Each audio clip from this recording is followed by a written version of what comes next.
For 15 years, Sarah Mitchell had lived a life that seemed perfectly ordinary.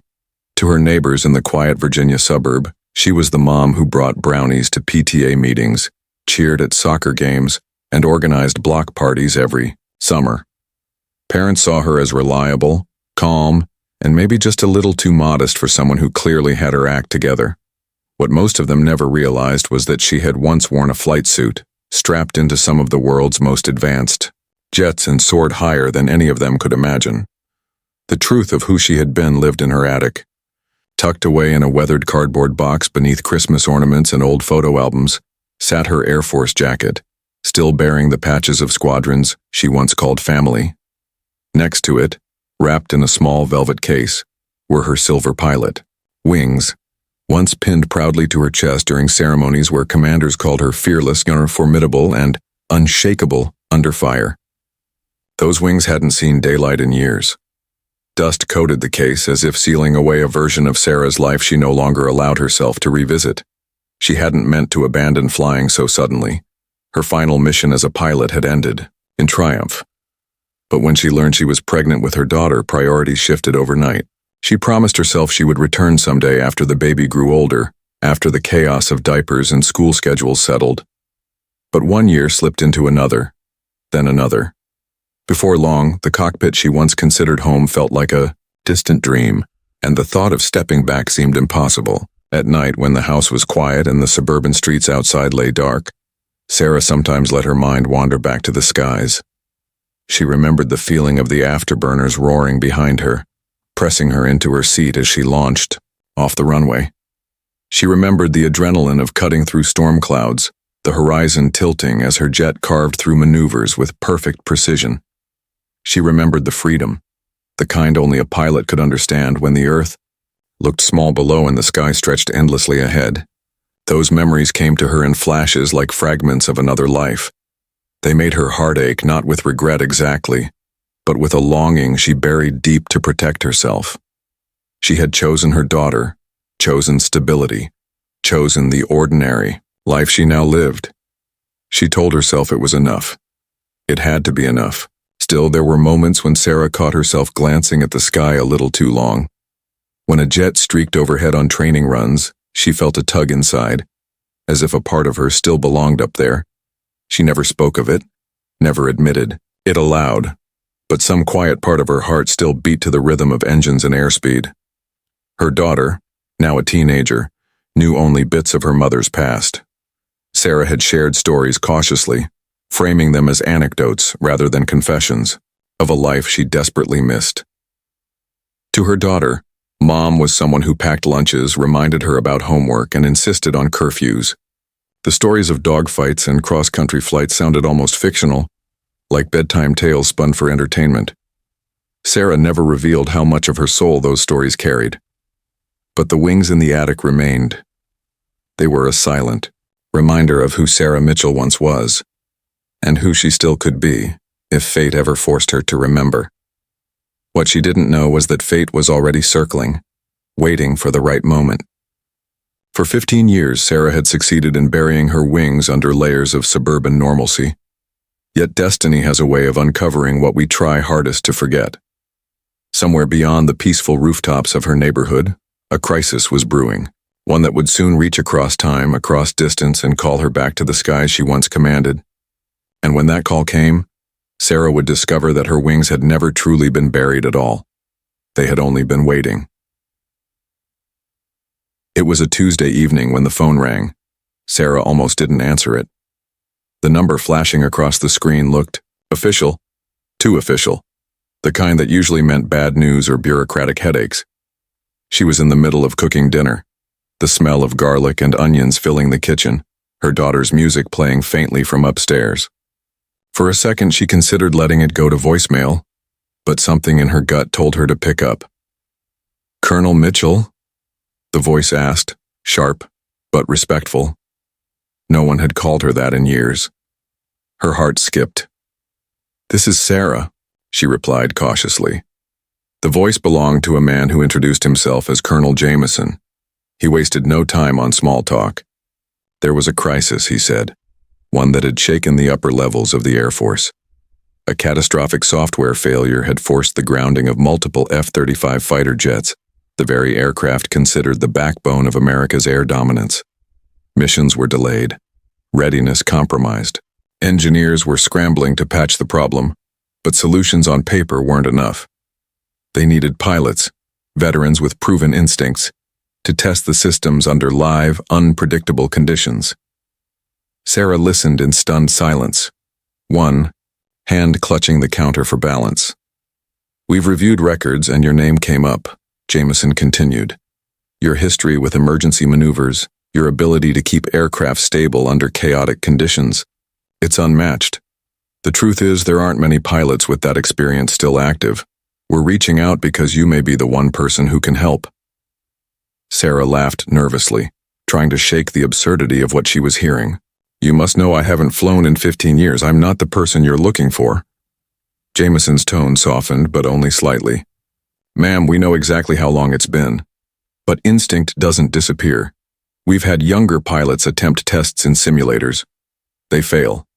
The system demands a pilot who can improvise in ways computers can't predict. That's you." The words pierced her. She glanced toward the staircase where her daughter's music played. She thought of the dinners, the school events, the quiet suburban life she had built. She wasn't the woman they remembered. She wasn't the daring aviator who once thrived on adrenaline and danger. She was just Mom. "I have a family now," she said, her voice low. "I can't just walk away." Jameson didn't argue. Instead, he paused before replying carefully. "I understand. But this isn't just about us. If we can't get these aircraft back in the air, America's defenses will suffer. This isn't a request for nostalgia, Colonel. It's a call for duty." The word duty hit harder than she expected. For years, she had convinced herself she had given enough, that retiring to raise her daughter was a noble sacrifice, and it was. But the Air Force had been more than a career. It had been a calling, a purpose that had shaped every fiber of her being. To hear them call her again, after so long, stirred something she thought she'd buried forever. After the call ended, Sarah stood frozen in her kitchen, the sizzle of onions forgotten. She looked at her hands, once steady on the controls of multi-million-dollar aircraft, now more accustomed to chopping vegetables and folding laundry. Could those same hands still fly? Could she step back into a world that had advanced beyond anything she remembered? Her phone buzzed again, this time with a text. "Think about it. America needs you." She turned off the stove, her appetite gone. Climbing the attic ladder later that night, she pulled down the cardboard box and opened it. The jacket, the patches, the wings, all still there, waiting. She traced her fingers over the silver wings, her chest tightening. The decision wasn't made yet, but deep inside, Sarah knew something she wouldn't admit aloud. The call had awakened a part of her she thought was gone forever. The quiet life she had built suddenly felt fragile, temporary, like a pause between chapters instead of an ending.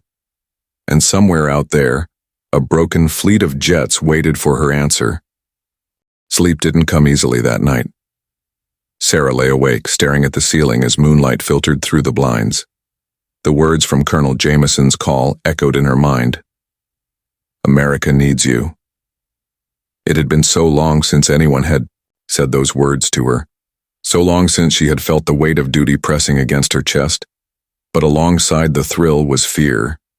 15 years was a lifetime in aviation. Technology had advanced rapidly, especially with aircraft as complex as the F-35. Its digital cockpit, advanced sensors, and stealth systems were foreign territory compared to the jets she had once flown. Could she even start the thing, let alone pilot it under crisis conditions? The next morning, she tried to push the thoughts away.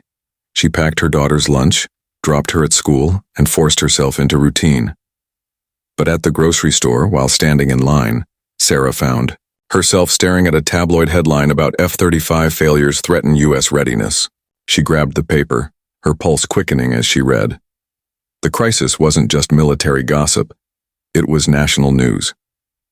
At home, she sat at the kitchen table with the paper spread out in front of her. The article described grounded jets, stalled missions, and anxious commanders. It didn't mention her name, but it might as well have. She could almost hear the subtext. "We need you, Sarah Mitchell." She closed the paper, but the questions remained.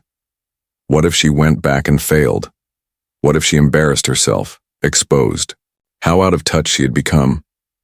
She could imagine the whispers, the legendary pilot, the one they pulled out of retirement, crashing under pressure.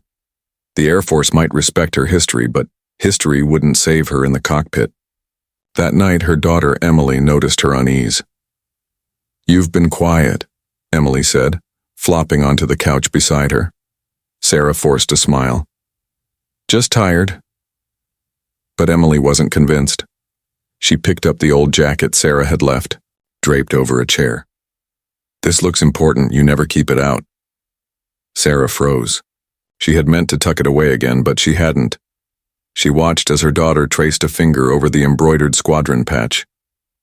"Were you really that good?" Emily asked softly. The question pierced deeper than Sarah expected.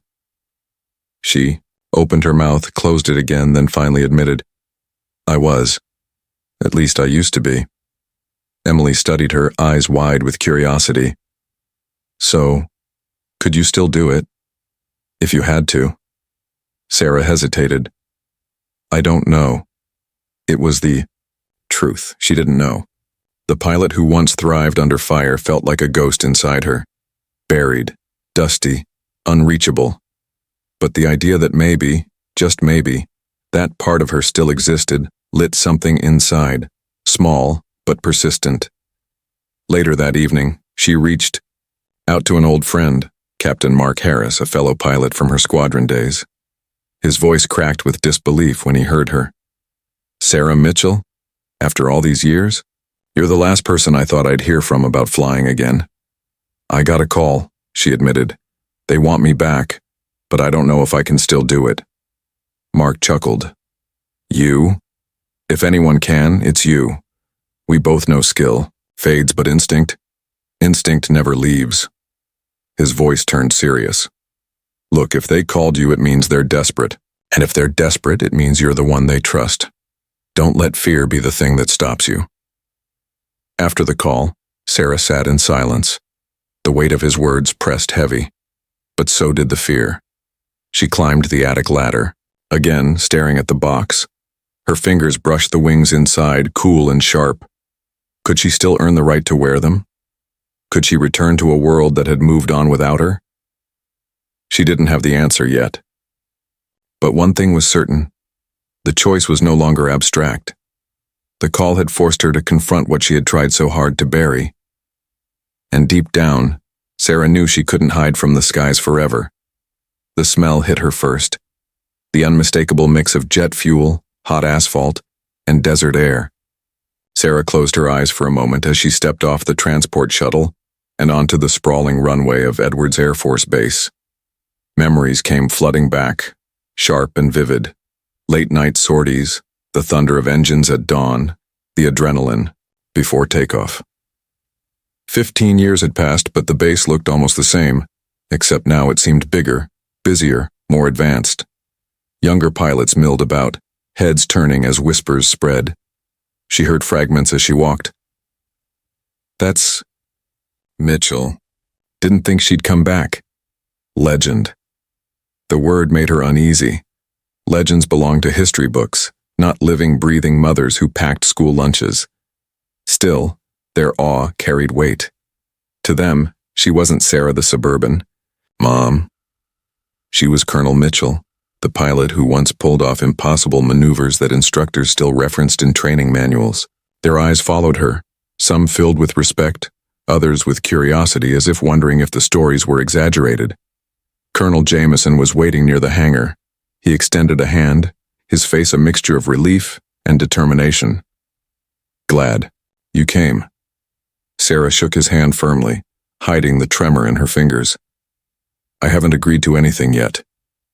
"You're here," Jameson replied with a faint smile. "That's step one." He led her into the operations building, where the hum of computers and chatter of engineers filled the air.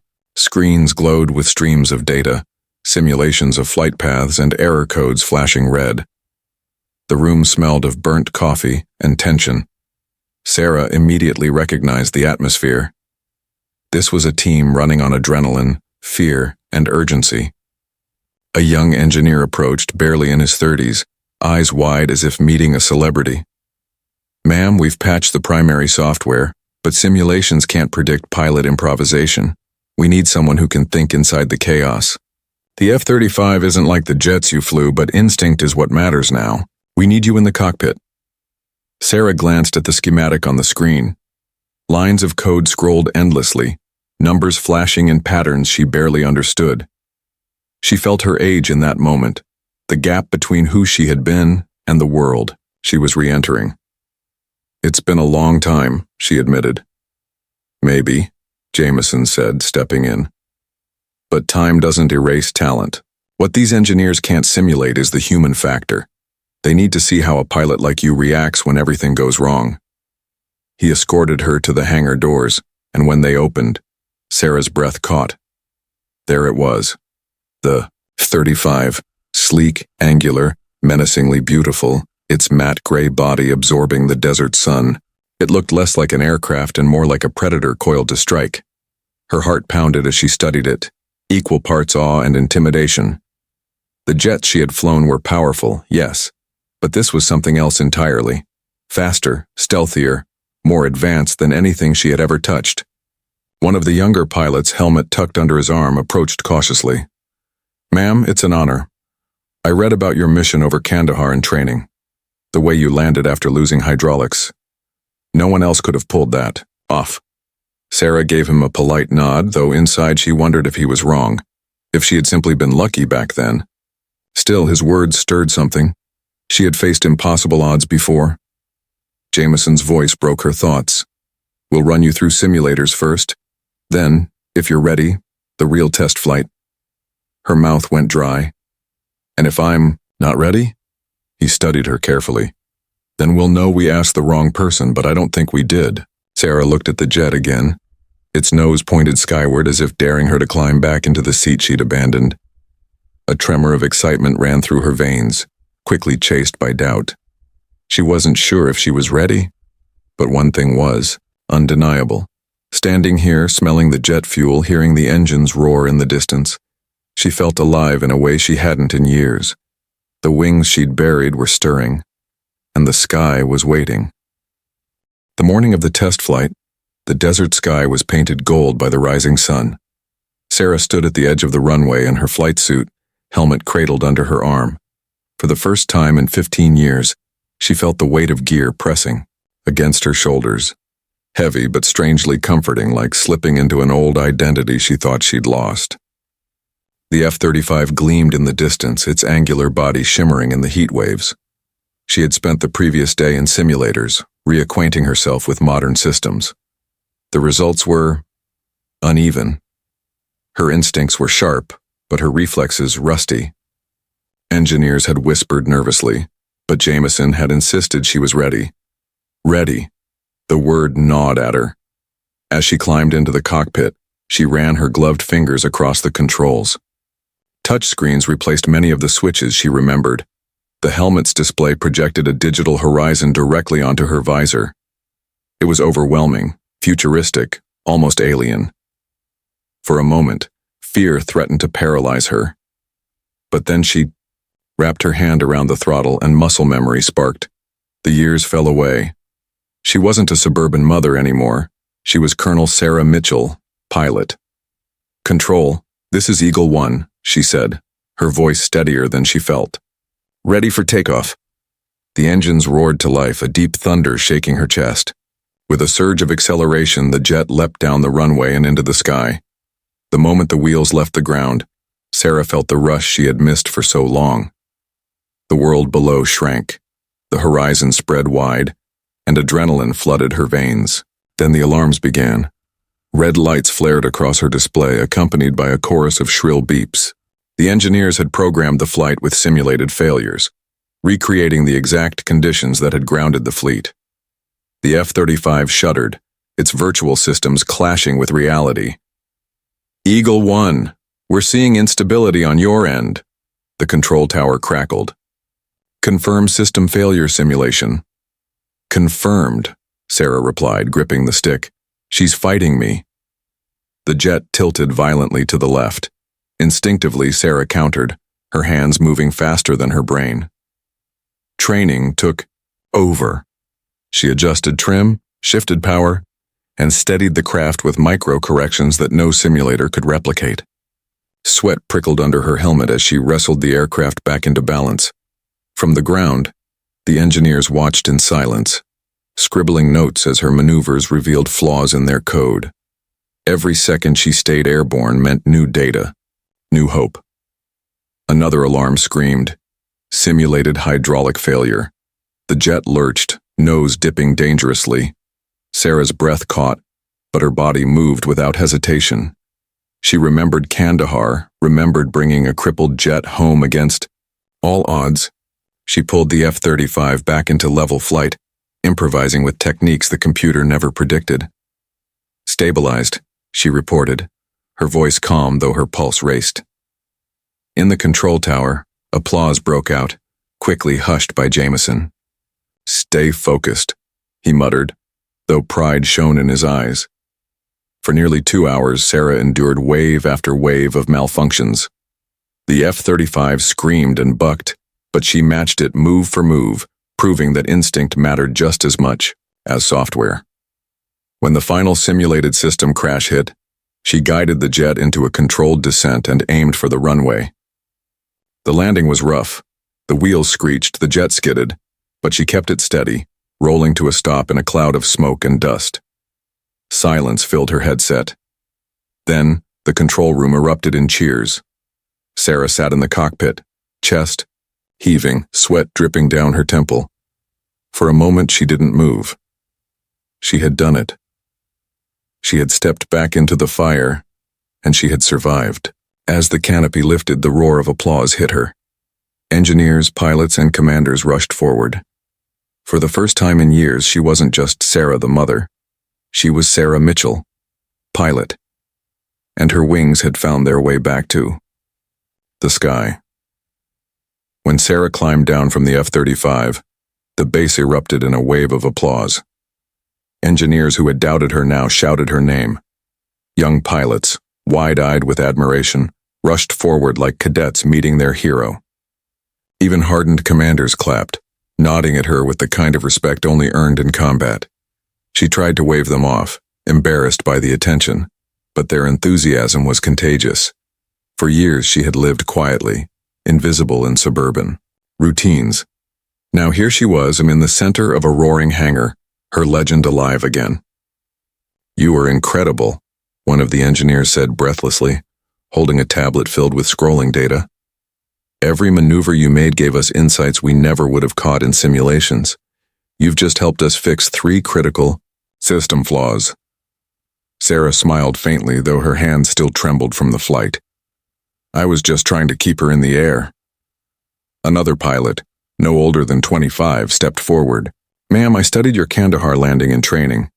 They told us it was impossible, but today I saw it with my own eyes. You haven't lost a thing." She wanted to believe him, but humility kept her cautious. Inside, though, she felt something stir, a fire she hadn't felt in years. The cockpit had tested her, but it hadn't broken her. Instinct had returned like an old friend, and with it, a confidence she thought she had buried for good. Later in the operations room, engineers replayed the flight on giant screens. They paused at each maneuver, marveling at how she stabilized the jet where algorithms had failed. "You didn't just fly," one of them remarked. "You improvised. No AI could have predicted those corrections. That's exactly why we needed you." Jameson stood at the front, arms crossed, pride written all over his face. "This is what experience looks like," he told the room. "Technology is powerful, but without human instinct, it's incomplete. Colonel Mitchell just proved that." The word sent a shiver down Sarah's spine. Colonel Mitchell. She hadn't heard the title used so naturally in years. As the excitement settled, Sarah slipped outside for air. The desert evening was cooling stars beginning to pierce the sky. She inhaled deeply, staring at the horizon. The mission wasn't over. Not yet. The engineers still needed her to test the final system. A full combat simulation designed to push the jet to its breaking point. The thought both thrilled and terrified her. Today had been a victory, yes, but she knew the next test would be far more dangerous. This time there would be no carefully managed environment, no margin for error. If the system failed mid-simulation, she might not walk away. Her daughter's face flashed in her mind. Emily had hugged her tightly before she left, whispering, "Come back safe." Sarah had promised she would, but now, standing on the edge of another mission, she wondered if she could keep that promise. Behind her, footsteps approached. Jameson joined her, his gaze fixed on the same horizon. "They're already talking about clearing the fleet," he said quietly. "But the Pentagon won't approve it until you complete the final test. It's the hardest one we've ever run." Sarah didn't answer immediately. She listened to the distant roar of another jet taking off, the sound vibrating through her chest like a heartbeat. Finally, she said, "And if I fail?" Jameson's reply was steady. "Then the fleet stays grounded and we're back to square one." He paused, glancing at her. "But I don't think you will fail. Not you." His confidence was unnerving, and yet strangely reassuring. Sarah looked back at the stars. For years, she had hidden from this world, burying her wings beneath layers of ordinary life. Now, with the fate of an entire fleet resting on her shoulders, she realized something important. Her return wasn't just about saving jets. It was about proving to herself that she still belonged in the sky. The legend wasn't just alive in stories anymore. It was alive in her. And soon, she would face the test that would decide if it stayed that way. The hangar buzzed with a nervous energy the following morning. Engineers darted between consoles, pilots whispered in corners, and generals paced with clipped steps. Everyone knew what was about to happen. The final test, a full-spectrum combat simulation, would decide whether the F-35 fleet lived or died. At the center of it all stood Sarah. Dressed in her flight suit, helmet tucked under her arm, she looked calm on the outside. Inside, however, her chest tightened with the weight of what lay ahead. She had faced real combat before, but this felt different. This time, the enemy wasn't an insurgent force or an enemy fighter. It was the aircraft itself. Jameson briefed, her in a voice that carried both urgency and reassurance. "This simulation won't pull punches. You'll face multiple drone fighters, radar jamming, missile lock-ons, even weather interference. The AI systems will try to override you when it thinks you've made an error. That's where we keep losing test pilots." Sarah listened closely, her mind already rehearsing maneuvers. "And if the AI overrides at the wrong time?" Jameson's expression hardened. "Then you may not recover. But that's why you're here. To prove the system can survive when human instinct takes the wheel." Minutes later, Sarah climbed into the jet. As the canopy sealed shut, the world outside shrank into silence. She ran her hands over the controls, whispering to herself like she had before every combat mission. "Trust your instincts. Fly the plane." The engines roared to life, shaking the ground as the F-35 rolled onto the runway. In the control tower, dozens of eyes locked onto monitors, streaming her every move. A voice crackled in her headset. "Colonel Mitchell, you are clear for simulation entry. Good hunting." With a deep breath, Sarah pushed the throttle. The jet shot forward, the desert vanishing beneath her as she soared into the sky. At 20,000 feet, the simulation began. Alarms blared instantly. Radar spikes lit up her display. Enemy drones closing in fast. The AI issued its first command, rerouting her climb to a defensive pattern. Sarah ignored it. Instead, she rolled into a steep dive, pulling against the G-forces as missiles streaked past her tail. "Override detected," the AI warned in its calm, robotic tone. "Risk threshold exceeded." "Override denied," Sarah snapped, forcing the jet into a tight turn. The move was dangerous, but it saved her. 2 drones overshot, their missiles fizzling out into the void. Down in the control room, engineers leaned forward, gasping at the maneuver. Jameson allowed himself a thin smile. The simulation escalated. A storm front materialized ahead, lightning cracking across dark clouds. Her radar fuzzed into static as enemy jammers engaged. Sweat beaded on her forehead. Every move now carried double risk. One wrong correction could send the jet spiraling. The AI again tried to seize control, jerking the jet upward into turbulence. Sarah fought it, overriding the override, her muscles straining against the stick. "Not today," she muttered through clenched teeth. She trusted the feel of the aircraft, not the sterile numbers flashing on her screen. Suddenly, a missile locked on, tone shrieking in her headset. The AI recommended evasive climb. Instead, Sarah cut power, dropping altitude so fast her body felt like it was tearing apart. The missile screamed overhead and detonated harmlessly in the clouds. Her breath came ragged now, heart hammering in her chest. Yet with each victory, her confidence surged. The aircraft wasn't her enemy. It was her partner, but only if she reminded it who was in charge. The simulation dragged on for 40 excruciating minutes. Drone after drone came at her. Systems failed, rebooted, and failed again. Yet somehow she kept the jet alive. Every decision, every maneuver, was a battle between human instinct and machine logic. Finally, the radar cleared. The storm dissolved. A voice in her headset announced, "Simulation complete. Colonel Mitchell returned to base." For a moment she sat frozen, hands shaking on the controls. Then slowly, a smile spread across her face. She had done it. Not perfectly, not without scars, but she had done it. As she guided the F-35 back toward the runway, Sarah realized something profound. This wasn't just about saving a fleet. It wasn't about proving technology needed humanity. It was about proving to herself, after 15 years in hiding, that she was still a pilot, and she was ready for whatever came next. The hangar erupted the moment Sarah's F-35 touched down. Cheers broke out. Engineers slapped each other's backs, and even the hardened generals let relief wash over their faces. For weeks, the project had teetered on the edge of collapse. Now, thanks to Sarah's defiance of both fear and machine, the fleet had a future. She climbed from the cockpit slowly, exhaustion etched into her every movement. Sweat soaked her undershirt and her legs trembled from the punishment of sustained G-forces. Yet her eyes shone with a quiet fire. For the first time in 15 years, she felt not like someone dragged back into service, but like the pilot she had always been.